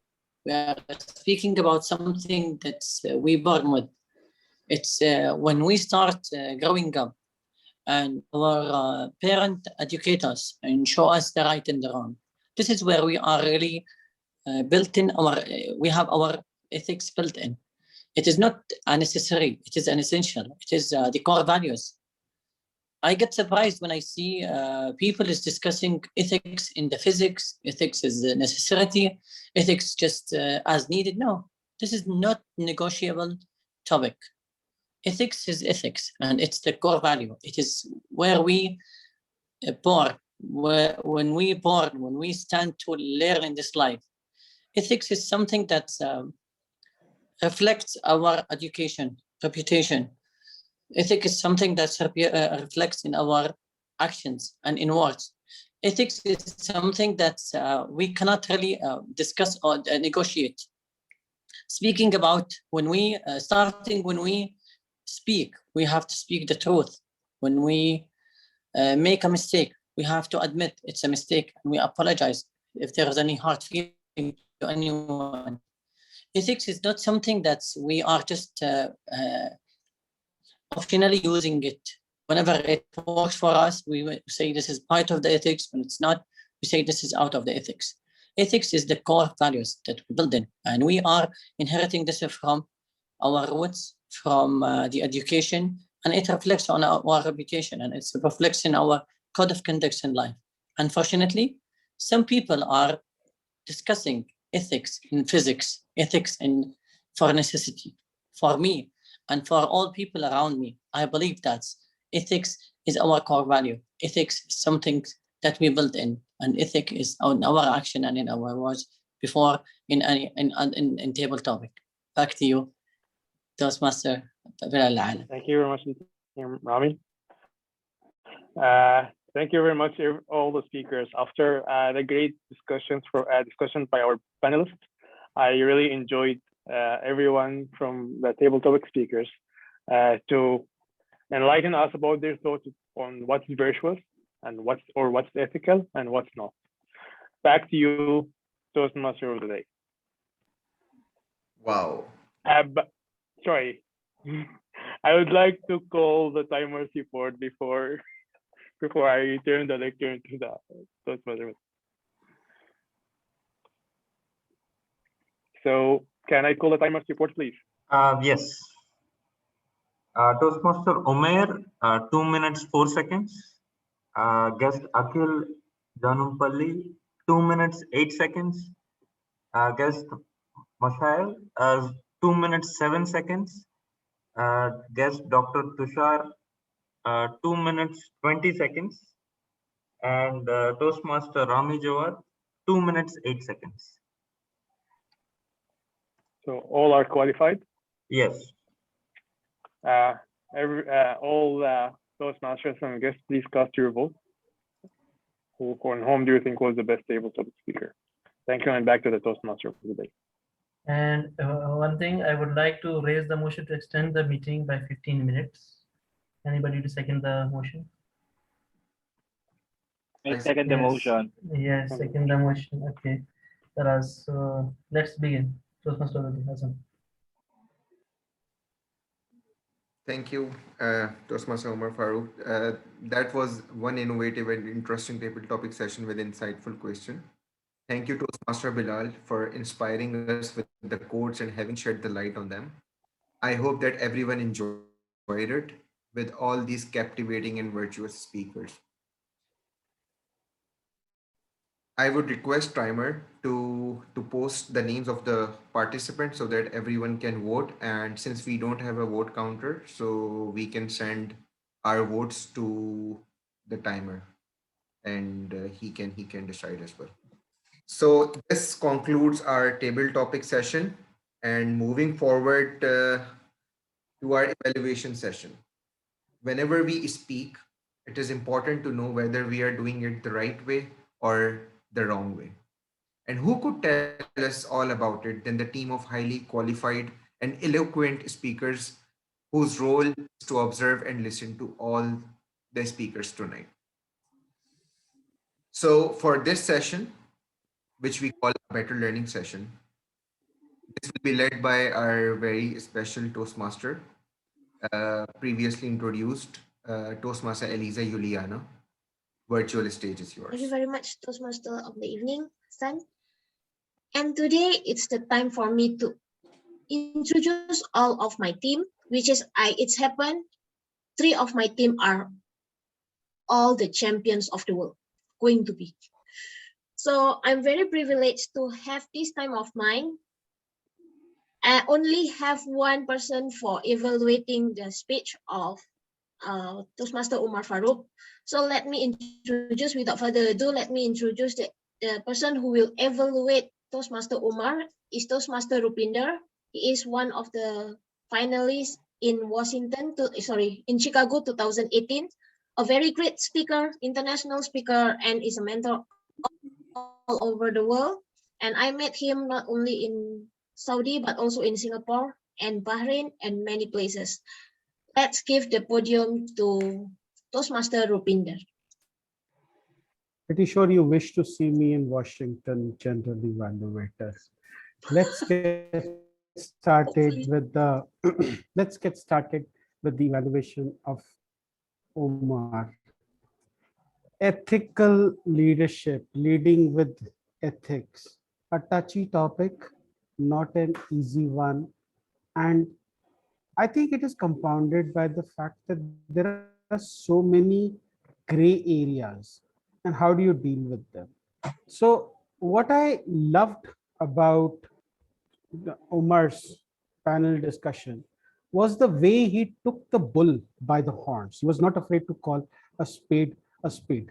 Example, he straight away asked distinguished Toastmaster Fateh as to if he's ever been unethical. I would have found that offensive.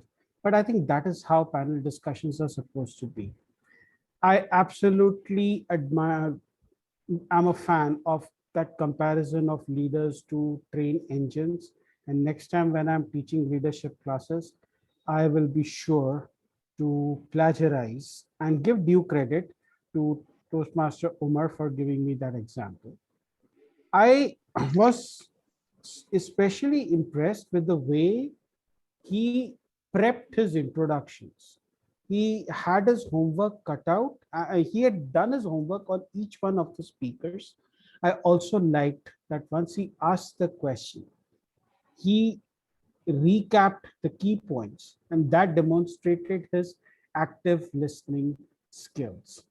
Now, in a discussion that went on for so long, it is but natural that there will be areas of improvement.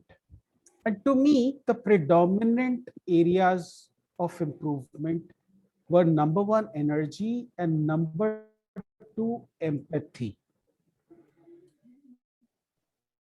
When I say energy, I believe that the opening could have been much more energetic. Think of it as a news segment that you're doing. Welcome to the 9 a.m. news. Okay, there are no news at 9 a.m., but you get what I'm talking about. That opening would have made an impact. The other point refers to the empathy, and I'm talking about vocal empathy as well as the visual empathy. You see, when you are listening, you want to maintain eye contact with your speaker, and you want to be nodding with them. You want your hand gestures, you want your hands to be like this or maybe like this, so that it indicates that you are in the conversation. Most of the time, and I think I have a reason for that, I felt that your eyes were looking down, probably because of your background. It is a very bright background, and I was not able to ascertain what you were actually doing.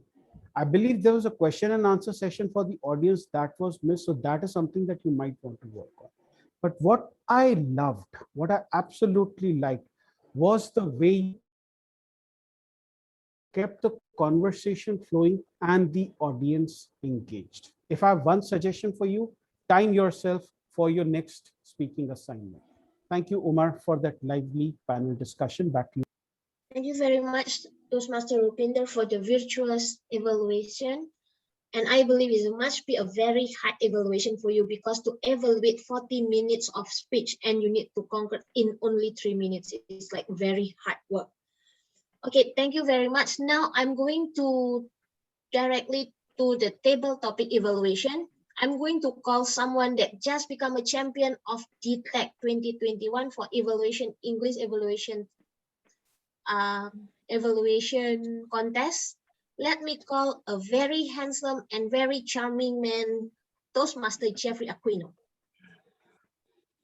Thank you very much, General Evaluator. That is the first, I think, introduction that I was not able to give, and that is totally with her. So that is her judgment, and that is not mine. Thank you, General Evaluator, fellow Toastmasters, and our lovely guests all over the world. Good evening, good morning, wherever you are. It is my pleasure to be the table topic evaluator at this moment, and I'm going to straight it away. I have loved Toastmaster Umair spoke about the topic. I admire the spontaneity, and you talk as natural as it should be. That is one great sign of a great public speaker. Next thing that I will like to commend is Toastmaster Akil.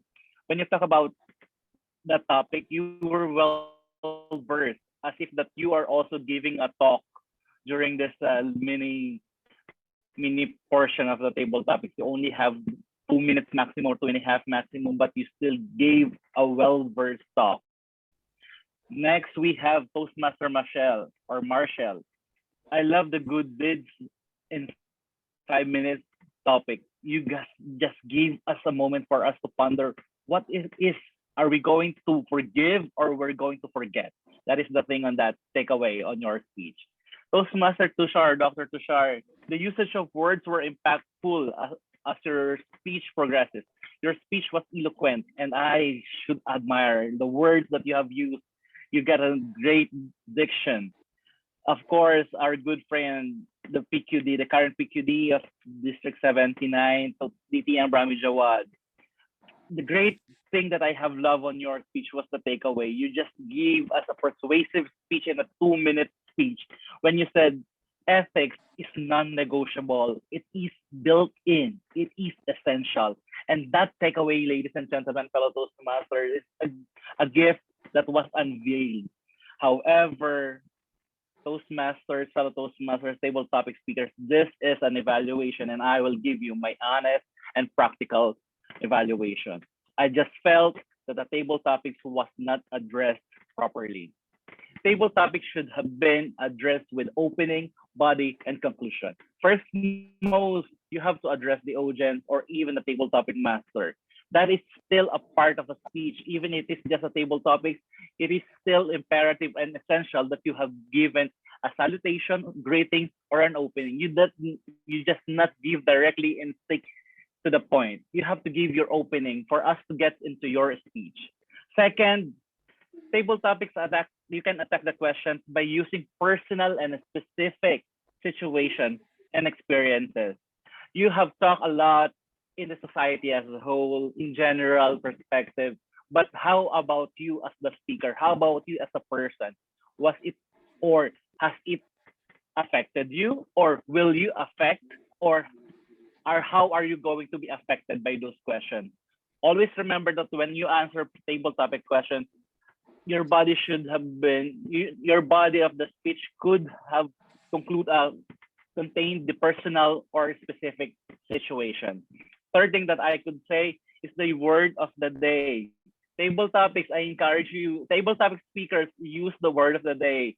Our grammarian had enough time to think what will be the word of the day, so let's give him the benefit on that and honor to use the word of the day, like virtuous. As I say, you are all virtuous speakers.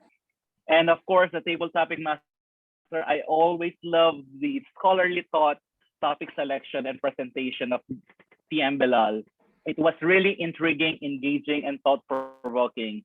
So fellow Toastmaster, this is my takeaway. Always remember to answer table topics with personal and specific situations or experiences, and do not be afraid to greet the audience how lovely they are, even if it's morning, evening, or in the night or in the midday. So that's it, and I give back the floor to our general evaluator, our dearest princess. Welcome back to your home, general evaluator, Eliza. Thank you very much for the very insightful feedback, Toastmaster Jeffrey. And you know what? You are going to make a very great, I cannot say, because usually the evaluator, everybody is actually very scared of the woman if they are giving an evaluation, but you're just doing a very, very great. And now let me call our grammarian that I already import from somewhere, that I already cut the wall to make the wall very short, to make him inside the wall. And let me call our humorous champion from SATAC 2021, our champion, Toastmaster Ricky Chudian. Thank you so much, Madam Princess General Evaluator, for that humbling introduction. And I would like to greet everyone again. Very good evening, good morning, good afternoon, wherever you are in this part of the world. Sawadee ka. And I would like to greet also our other friends. Namaste. Okay, welcome to Horizon Toastmasters Club. It's been a pleasure to be your grammarian for this evening. So my report will be divided into three main parts. The first one will be the use of the word of the day. And I have the pleasure of enumerating some of them. We have Toastmaster Hassan, Toastmaster Pragya, Eliza, Jake Tushinsky, and Toastmaster Jeffrey. I have also took the liberty of noting the ahs, ums, and the repetitions of some of the members who have spoken, and some of them, like Abdul Feta, have used 3 ahs, 2 ums, a repetition. Toastmaster Hassan have 3 repetitions. Toastmaster Mashal, 10 ahs, 7 ums, and some repetitions. And I encourage everyone to try to think before you speak in order for you not to be stumbling with all of these filler words in your speeches. And the third and final task that I'm going to share with you are the not so good and good usages of the English language, be it in the words or phrases or metaphors. So since I have noted only a few of the mistakes or errors, I would like to prioritize that. So first is indelible. It should be pronounced as indelible, as in the indelible ink that cannot be erased. Dissonance, it should be dissonance. A people. When you say people, it's plural. So you don't need to use the article a whenever you want to say people. And they are not agree with. You better say they do not agree with. And finally, we are human. Since we is a plural pronoun, we have to use the subject there, the word humans. So we are humans. And then for the good usages of words and phrases, we have, for the words, we have transparency, integrity, ethical, totalitarian, innate, imprint, congruent or incongruency, millennials, the Gen Z or the Generation Z, relativism, adore. And then one of our panelists mentioned about bangku and okro, which is a kind of Ghana soup or Ghanan soup. We have akin, co-create, vast, Taoism, prevalent, forefront, toxic, dissonance, paparazzi, incongruency, as I mentioned earlier, exemplify, articulate, and empathy. Wow, this is overwhelming. Of course, I have also noted a number of good phrases, metaphors, and even similes. So we have ethics is a fuel. So it's metaphor. Change management, we have ethical culture, code of conduct, communication with transparency and humility. Small steps make big results. Ethical relativism. Food is part of everybody's culture. Delay or delaying tactic. Preventive measure. No crumbs on the floor. Brilliant strategists don't make them a leader. And then someone said, leadership is like a bicycle. So leadership is like a bicycle with the use of is like, it makes it a simile, not a metaphor. Gray areas, shy away, treat people like people, and ethics is not a negotiable value. So there you have it, fellow Toastmasters. I think and I wish that you have something learned from my short report of being the grammarian for tonight. And I hope that this is something that you will try to carry on and use in your daily conversations. Now back to you, Madam Princess General Evaluator. Thank you very much, Mr. International. And why you keep calling me Madam? Okay. By the way, thank you very much for very nice grammarian. And I believe that you should get another bloody coffee from Starbucks for that. Okay, next is come to my evaluation for everyone. I would like to start with our Toastmaster of the day, Toastmaster Hassan. It's a very great opening. You give us a very nice opening introduction to everyone. And you also engage with all the participants. The things that I want to give you a little bit of something that maybe you can improve is, you know that is actually Toastmaster Omar is already out of time for 10 minutes. Maybe you can put something in the chat or whatever, like manage the time also, because you are the one actually who are conquering the meeting. So you have the right maybe to stop or give just like a simple message to him that you are already out of the time. So frankly speaking, I'm really like Toastmaster Umar always say that money time is money, and we are already wasting a lot of money for this meeting. So that's what Auntie want to say.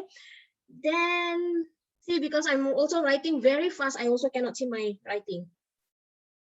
Okay, for the Toastmaster Omar is very wonderful. I love all the panelists here. It's a very great meeting for tonight. And for our timer, Toastmaster Abubakar, you did great. Only when the speaking time is, I hope that you can give like a little bit of sound, is especially is already like 40 minutes more, because we are actually more than 10 minutes. We actually exactly 11 minutes and 52, and I keep waiting when we are going to finish, because it's like very long, and actually the project speed is only for 20 or 40 minutes. But thank you very much for the timer. You did a great job. Then for the table topic, Toastmaster Bilal, I know that this is the first time I see you and saw you giving the table topic. It's a very great topic, and I love all. And again, I want to give a little bit of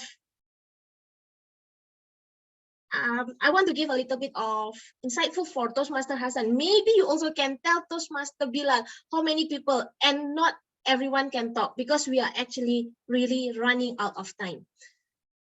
Then for our grammarian,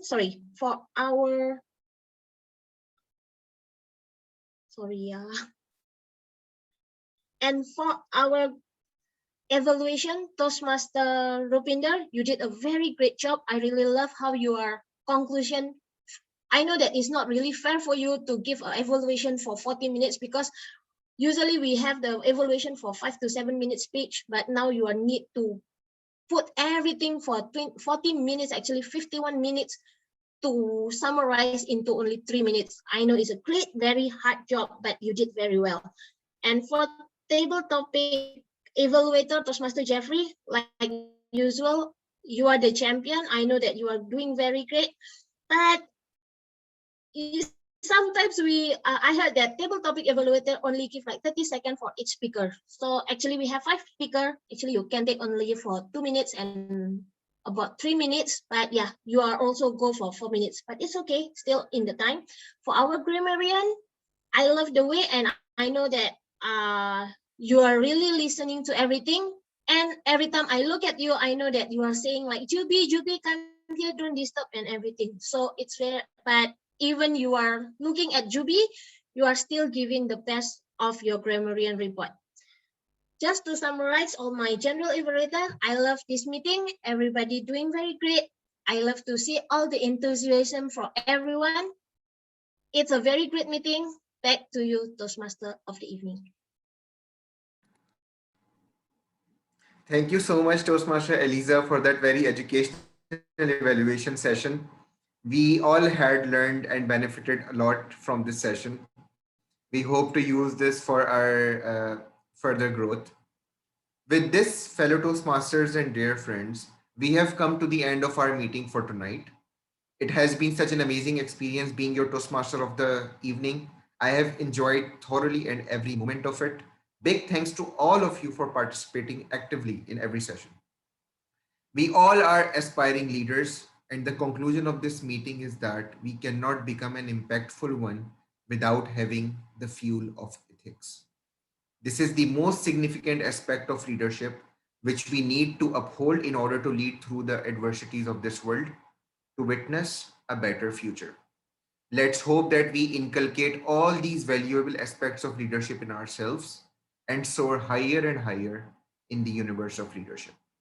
All the very best to all of us. I now hand over the virtual podium to our presiding officer, President Toastmaster Omar Farooq Kawan. Thank you, Toastmaster Dev. Please give a big round of applause to Toastmaster Dev Muhammad Hassan for doing such an awesome and amazing job. Great, and I loved Liza's evaluation. She roasted me, but it's okay. Just kidding.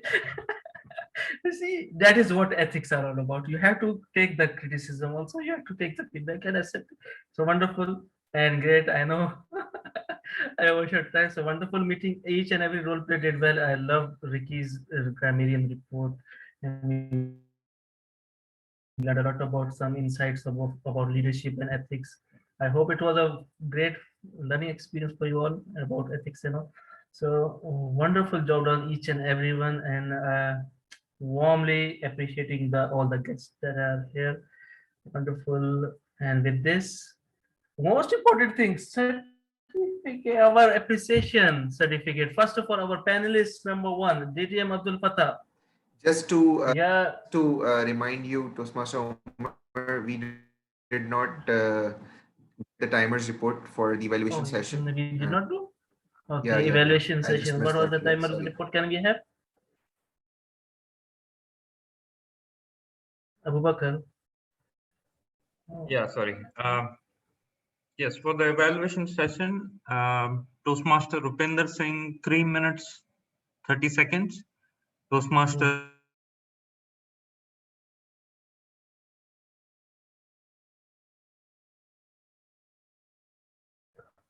Toastmaster Eliza, 4 minutes, 9 seconds. So everybody was within the time limit. Everybody was overqualified. And I have sent the complete timers Yes. report as a file Okay, for great. everyone to see. Great. Abu Bakr is awesome as a timer also. Amazing job done. He has maintained the files. Amazing. So with this, we'd like to appreciate all the panelists. That is very important to show the gratitude. That is one of the important parts of ethics. So let's begin. Our panelist number one, DTM Abdul Fatah. It's a certificate of appreciation for your time as a panelist. Wonderful. Now we have our second panelist, DTN Jake. She's not there, but still we would like to celebrate the certificate of appreciation. Wonderful. And we have Anindya Bhattacharya. Where is Anindya? I have not seen Anindya.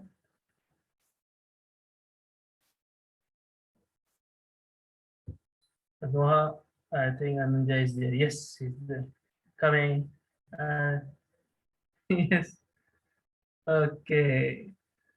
And great to have Anindya as a non-Toastmaster. He shared such a lovely insight. I loved how his mind was thinking and whatever wonderful thoughts he shared. Then we have next is we have DTM Patricia. She has such a great stories to tell about ethics and wonderful examples she shared. Great to have them as certificate of appreciation. And last but not the least, distinguished Toastmaster Rupinder. Rupinder, we have what evaluation, amazing evaluation and honest. I always like the transparency and great evaluation done by DTM. Wonderful. Wonderful. So great certificate of appreciation for everybody. With this power vested me as a host, I would like to adjourn this meeting. It's time for President, we have to announce the winners for the tabletop. Announce the winners. Yes. Who is winner for table topics? I can tell you. Any guesses? Umair Maksud. Congratulations, Umair. And who is? There is no prepared speech winner. I am overqualified, so just kidding. Disqualified more than 40 minutes. Yes. It's just 11 minutes. Okay. Okay. Next we have no evaluator. We don't have. Repeat. PP Educational, give him a repeat order. What repeat order? Okay. So with this, we'll adjourn the meeting and a wonderful meeting. Everybody did so well. Awesome. Good night. Good night, everybody. President. Yes. We have a celebration, surprise celebration. Yes, so yes, we have a birthday celebration. There was a birthday happened few days back, and we have to celebrate birthday of Toastmasters. Happy birthday, Toastmasters! Have a successful, happy year ahead. Happy birthday, Happy birthday. Hassan. Thanks a lot. Thanks a lot, everyone. Thanks a lot. How old are you now? How old are you now? How old are you now? How young he is now. How old are you now? Hassan, please speak it for